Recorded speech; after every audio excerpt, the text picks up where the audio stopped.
په قتل پښیمانه یم د پنده ډک او حقیقي داستان حتما یې را سره تر اخره واورئ حتما به مو خوښیږي د پښتو ټاپ ټي وي یوټیوب چینل ګرانو لیدونکو مینوالو سلامونه په دې هیله چې روغ او جوړ اوسئ نن مو درته یو حقیقي داستان راوړی ده هیله درڅخه کوو چې دا داستان را سره تر اخره واورئ هغه ورځ مې د ډېرو ښکلو مرغانو ژوند اخیستی و په لاس کې مې د هغوی جسدونه له خپو نیولي او په لاس کې مې بادي توپک هم و مرغۍ به د ونې په شنه څانګه ناسته وه خوږې نغمې به یې غږولې او یا به یې د خپلو بچیانو لپاره د دانو ټولولو پسې په ټوی کې ټوپونه وهل خو زما زړه دومره ډبرین و چې د هغوی ښایسته ځواني او د ګېډې مجبوریت ته مې هم نه کتل د بادي شپېلۍ به مې ور مخامخ کړه او د ماشې په کشولو به ښکلی غږ ټپ شو او ښکلې مرغۍ به شا په تخته واوښته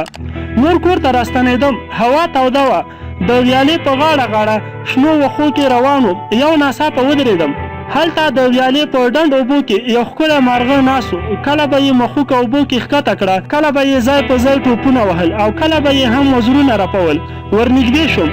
د پښو غږ یې واورېد سر یې راپورته کړ خو هماغه شان یې غاړه له مینې کږه وږه کوله او وزرونه یې رپول مرغه پوهېده چې زه له غوښو جوړ انسان یم او دغه مخلوق له مینې او عاطفې سره ټینګ پیوند لري نو ځکه ډاډه و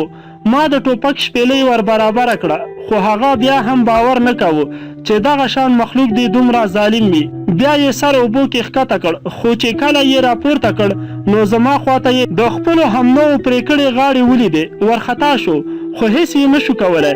ځان یې الوت ته جوړ کړ خو لا پورته شوی نه و چې ساچمه یې پر سینه ونښته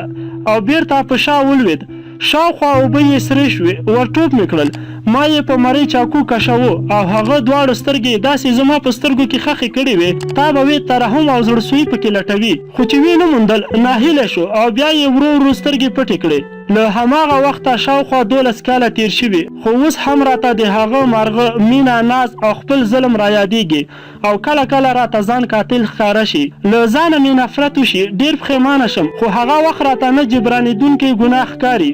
چې اوس هم کله کله د شپې هماغه حالت را یاد شي خوب رانه وتښتي او تر سبا نارامه یم کله یو دم کینم سترګې ومخم ځان رانه هیر شي په نورو فکرونو سر شم له ځانه وپوښتم د انساني قاتلانو به څه حال وي هغوی چې په ښایسته ځوانۍ خاورې اړوي هغوی چې د مور ایکې یو زوی وژني هغوی چې تنکي ماشومان د پلار له خوږ نعمته بې برخې کوي او هغوی چې دوی هم له غوښو جوړ انسانان دي دوی به د خپل مقتول وروستۍ سلګۍ څومره پریشانه کوي